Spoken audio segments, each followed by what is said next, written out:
बहुत ध्यान से सुनो, बहुत यही हमारा तो बल है। इनका नाम पाप रूपी समुदाय के जो पिशाच है उनके नष्ट करने के लिए है। एक बार जिसने 4 प्रदक्षिणा कर ली प्रभु श्री हरि की, प्रिया प्रीतम की, नरक नहीं जाएगा। विश्वास करो, ना किया हो तो आज कर लेना 4 परिक्रमा, बिहारी जी की कर लेना जाके, राधा वल्लभ जहां तुम्हारा विश्वास हो, राधा रमन जी की, पूरे वृंदावन की। ऐसा कोई आने बैठा होगा जो परिक्रमा न किए हो ठाकुर की, किए तो होगा ही, क्योंकि वृंदावन है तो जरूर परिक्रमा की हो। ये भगवान के वचन है महापुरुषों के, जो ब्रह्मलीन महापुरुष है। एक बार जिसने श्री हरि की 4 प्रदक्षिणा कर ली, 4 प्रदक्षिणा भगवान की जाती, वो कभी नरक नहीं जाएगा। कर लेना भैया प्रदक्षिणा, जिन्होंने ना किया हो तो कर लेना। अपनी प्रियालाल विराजमान रहते 4 बार प्रदक्षिणा कर ले, राधा वल्लभ जी के मंदिर में 4 बार मंदिर की, बिहारी जी के, वो तब जब वो दर्शन दे रहे हो, शयन हो तब नहीं, भोग लग रहा हो तब नहीं प्रदक्षिणा करना। ओहो, ये तो निधि है अगर विश्वास हम करें। संपूर्ण तीर्थों के स्नान करने से जो फल प्राप्त होता है, एक बार श्री भगवान के श्री विग्रह के दर्शन करने से फल प्राप्त हो जाता है। एक बार बिहारी जी को देख लिया, राधा वल्लभ जी को, राधा मोहन जी को देख लिया, एक बार दर्शन कर लिए, सारे तीर्थों का फल प्राप्त हो गया। ओहो, जो प्रभु का नाम जप कर रहे हैं, सारे अनुष्ठानों का फल प्राप्त हो गया। बोले पुरस्चरण गायत्री अनुष्ठान, महामृत्युंजय मंत्र, अमुक सब का अनुष्ठान का फल प्राप्त हो गया जो नाम जप कर रहे हैं। हे द्विजवरो, मेरी बात पर विश्वास करो।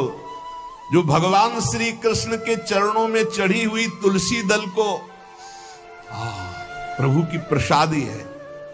यमराज के प्रचंड विकराल यमदूतों का कभी उनको मुख दर्शन करने नहीं पड़ेगा।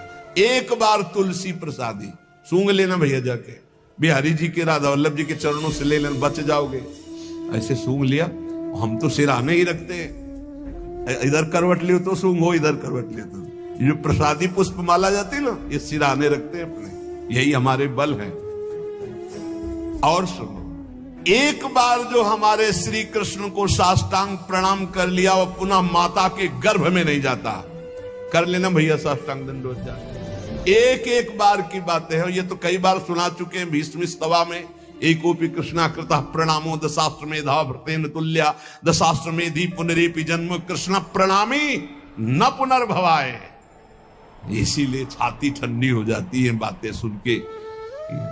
भगवान तो निश्चित मिले, तभी हम तो आपसे वादा करते हैं कि सबको भगवान मिलेंगे। चर्चा सुन रहे हो, राधा नाम सुन रहे हो, धाम में बैठे हो।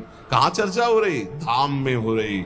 ये रेती पे बैठे हो, यमुना जी की पावन रमण रेती है ये सब। उसका दूसरा जन्म नहीं होगा जिसने हमारे श्री कृष्ण को एक बार प्रणाम कर लिया। और सुनो, जो प्रतिदिन भगवान की चर्चा सुनता है, वो चाहे पुलकश हो, स्वपच हो, चांडाल हो, म्लेच्छ हो, कोई भी पापी हो, वो जगत बंदनी सौभाग्यशाली परम पद को प्राप्त होगा जो रोज भगवान की चर्चा सुन लिया ना। हे, गर्व में रहो कि हमें तो भगवान ने कितना सौभाग्य दिया है। जो पुण्यात्मा भगवान के भक्तों का संग करता है तो उसकी बात ही क्या है। भगवान श्री हरि के भक्तों का संग करने वाले को कभी गर्भवास का दुख नहीं भोगना पड़ता। और सुनो, 4 लोग जहां खड़े हैं उनके बीच में जो भगवान नाम कीर्तन करता है, राधा राधा हरि राम कृष्ण हरि राम कृष्ण हरि, तो गंगा आदि पवित्र नदियां इंतजार करती को कभी आकर अपने चरण हम पे स्पर्श करा दे तो हम निष्पाप हो जाए। वो समस्त संसार को पावन करने वाला भक्त होता है जो समाज में नाम कीर्तन करता है, दिखावे के लिए नहीं, भगवत यश के लिए। हम भगवान का यश सबके कानों में सुना रहे हैं, जिससे सबका मंगल हो। जो भगवान का नाम कीर्तन करता है, उसका दर्शन, उसका स्पर्श, उससे वार्तालाप करने से ब्रह्म हत्या जैसे पापों से मुक्ति मिल जाती है। जो नाम कीर्तन करते हैं, भगवत यश में डूबे रहते हैं, ऐसे संतों के, ऐसे भक्तों के दर्शन से, संभाषण से, स्पर्श से ब्रह्म हत्या जैसा पातक नष्ट हो जाता है। इसमें तनिक भी संदेह नहीं करना। जो करताल बजाते हुए भगवान का नाम कीर्तन करते हैं, भगवान के लीलाओं के पद गायन करते हैं, बड़े से बड़े महापाप भी भस्म हो जाते हैं। ये संगीत सबके पास है। राधा राधा राधा राधा राधा राधा राधा बनी वृषभानुनंदिनी आज भूषण बसन विविध पहिरे तन पीव। ये अमृत है, महाअमृत है। जो ऐसे भक्तजन हैं, उनका दर्शन मात्र जीवों को पवित्र कर देता है। हे महर्षियों, श्री कृष्ण नाम सब तीर्थों का परम तीर्थ है। जिसने श्री कृष्ण नाम को अपनाया वह पृथ्वी को पावन करने वाला है। और श्री कृष्ण जिनका नाम रटते हैं वह राधा, और जिसने राधा नाम रटा वो श्री कृष्ण को अधीन करने वाला है। इसलिए मुनिजनों, ये कलिकाल है, किसी अन्य साधनों की तरफ चित्त मत लगाओ। प्रभु की प्रदक्षिणा करो, प्रभु की सेवा करो, प्रभु को नमस्कार करो, प्रभु की ही आराधना में रहो। जो थोड़ी सी भी पूजन की वस्तु प्रभु श्री कृष्ण को प्रेम से समर्पित करता है, वो तीनों लोकों का स्वामी हो जाता है। भगवान महेश्वर अपने एक ही भाव को प्रदान करते हैं। वो भगवान के सायुज्य मोक्ष को प्राप्त होता है। जैसा भगवान का वैभव ऐसा उसका वैभव। जो पुनर्जन्म संसार में ना चाहता हो, वो अविनाशी परमात्मा जिनका चरणामृत महादेव जी भी अपने मस्तक पर धारण करते हैं, उन श्री कृष्ण को जो पुकारता रहता है, स्मरण करता रहता है, उसका पुनर्जन्म नहीं होता। इसीलिए भगवन नाम सर्वोपरि महिमा से गरज रहा है। पतिता स्खलिताश्चारतः छुत्वा वा विवशो ब्रुवन् हरेनम इत्युच्चैर मुच्यते सर्व पातकम। गिरते समय, फिसलते समय, दुख आते समय, छींकते समय ऊंचे स्वर से बोल उठे, हरे नमः, श्री हरे नमः, बोले सब पापों से मुक्त हो जाता है। कितना बढ़िया भगवान के नाम की न रुपया लगता है, न पवित्रता की बात है। बस नाम जपे जाओ, आनंद ही आनंद है। 10 नामापराध से थोड़ा बच के, 10 नामापराध जो पीछे चर्चा हुई, सुन रहे हो तो इसको धारण करो। कह रहे हैं श्रोताओं के लक्षण सुन लो। पहला होता है श्रोता चातक। चातक कहते पपीहा को।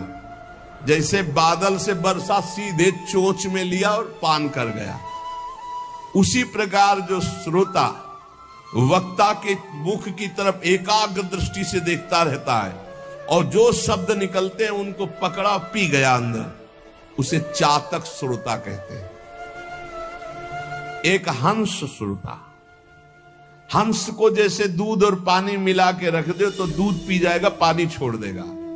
ऐसे ही जो श्रोता सावधान, अपने रस की उपासना की बात पकड़ ली, बकाया सब छोड़ दी। अपने रस की बात, जो अपने इष्ट गुरु की उपदिष्ट मार्ग की बात, उसे पकड़ ली और छोड़ दिया, वो हंस श्रोता।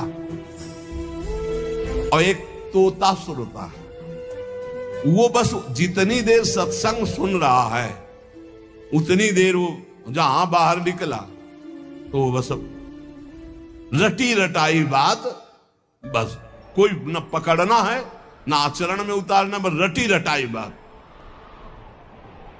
ऐसे अच्छा है, बढ़िया है, निषिद्ध तो नहीं है। ऐसे ही करो, रटते रहो। रटते रटते कभी सही में बोलने लगोगे। ऐसों के पास जब दूसरे लोग आते हैं तो उपदेश ही शुरू करते हैं, सत्संग में ऐसा ऐसा ऐसा। ये भी बुरा नहीं, पर बात यह कि उतारना उसको पाई भर नहीं है। केवल इधर से सुना, उधर से तोता की तरह, रट्टू तोता की तरह सुना दिया, आचरण में उतारना नहीं। पर ठीक है, समय सार्थक गया सुनने का और समय सार्थक गया बोलने का। तीसरा है मछली श्रोता। ये बहुत उच्च कोटि की श्रोता है, जैसे हंस, चातक और मीन। ये अपलक नेत्र वक्ता की तरफ और भगवत रस का चर्चा को ऐसे पान करते हैं जैसे दुग्ध पान, अमृत पान किया जाए। ऐसे जैसे मछली का जीवन जल, ऐसे उसका जीवन सत्संग, उसके बिना वो जी नहीं सकता। ये उच्च कोटि के श्रोता होते हैं, चातक, हंस और ये मछली। ये प्रायः मौन रहते हैं। क्या सत्संग में हुआ, क्या कोई वार्ता नहीं करे, जाओ दूसरे से पूछो। मौन रहेंगे, अपलक नेत्रों की तरफ, वक्ता की तरफ देखेंगे। जो शब्द आया प्राण पोषण की तरह उसे अंदर पान करेंगे और उसका आस्वादन वही जीवन बना लेंगे। जैसे मछली का जीवन पानी, तो सत्संग ही उनका जीवन। बहुत उच्च कोटि के, जैसे चातक, तो हंस और ये मछली, मीन। फिर एक होते हैं ब्रिक श्रोता। ब्रिक माने होता भेड़िया। भेड़िया श्रोता कैसे होते हैं? ये सत्संग के बीच में विघ्न डालने वाले होते हैं। कुछ ऐसे आवाज करना जिससे सबको विघ्न पड़ जाए। यहां तो अगर एक बार आवाज की तो दोबारा आवाज करने के लिए अंदर प्रवेश ही नहीं होगा, इसलिए आवाज करने आने आती नहीं। प्राय ऐसे होते हैं। अच्छा, मान लो बीच में भगवान नाम से हो रही चर्चा, अब जोर से आप कोई नाम उच्चारण करे तो सबको विक्षेप पड़ेगा। तो जो सत्संग के बीच में डरावने प्रयोग करे उसे भेड़िया श्रोता कहते हैं, कि जो सत्संग में विघ्न डाल दे। ये प्रायः मूर्ख स्वभाव के होते हैं, इनको पकड़ना कुछ होता नहीं है। एक दो बार बात भी करने लगेंगे, ऐसा ये तो कहो बहुत शासन है, नहीं मोबाइल से भी बात कर सकते हैं, ऐसा होता रहता है।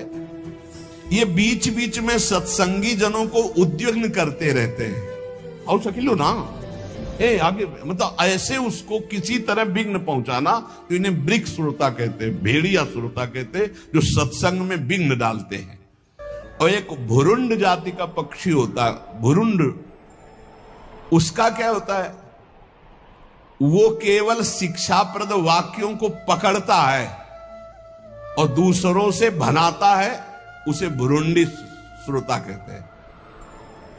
भुरुंडी, आज ये सुना ऐसे, अब वो छाप मारेगा दूसरों के ऊपर जा जा करके, लेकिन अपने आचरण में नहीं लाना, केवल वो शब्द पकड़ रहा है दूसरों के ऊपर छाप मारने के लिए। और एक होते हैं वृष श्रोता।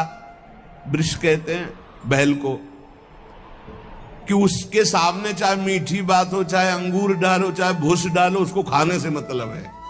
तुम संसार की बात कहो, प्रपंच की बात कहो, भोग की बात कहो, कृष्ण की बात कहो, राम की बात कहो, केवल सुनने से मतलब है। उसको कोई मतलब नहीं कि किसकी चर्चा हो रही। ये बैल श्रोता होते हैं। जैसे बैल है, अंगूर डालो चाहे भूस डालो, चाहे तो उसको खाने से मतलब, वो सुन रहा है। हंस श्रोता अलग चीज है, वृष श्रोता। फिर ऊंट श्रोता, उष्ट। ये क्या होता है? अच्छी बात को छोड़ करके ये कांटे वाली चीजें खाना पसंद करता है। ऊंट जो है ना, बम्बूल, ये सब ऐसे, नीम बम्बूल ऐसे। तो जो उष्ट प्रकार के ऐसे स्वभाव वाले श्रोता होते हैं, वो विपरीत बातें पकड़ते हैं। मतलब हर बात का विपरीत अर्थ लेकर के उसको प्रचार प्रसार करना। तो ये उल्टी बात पकड़ते हैं। ये उल्टी बात पकड़कर संसारियों को भ्रम में डालते हैं कि मैं सुन के आया, कुछ नहीं। कई तरह की ऐसी बातें। और एक होते दरिद्री श्रोता, बहुतायत होती है। तो भक्ति, महारानी, ज्ञान और वैराग्य सब सभा में आते हैं महात्मा, तो दरिद्रता भी आती है कि हमको भी तो जगह मिलनी चाहिए। तो उसको जानते हो कहां जगह दी गई? दरिद्री श्रोता के पास। कौन दरिद्री श्रोता है? रात भर सोता है, फिर सत्संग में आके श्रोता नहीं, फिर भी सोता है। बोले है तो श्रोता, पर रहता है सोता। कैसे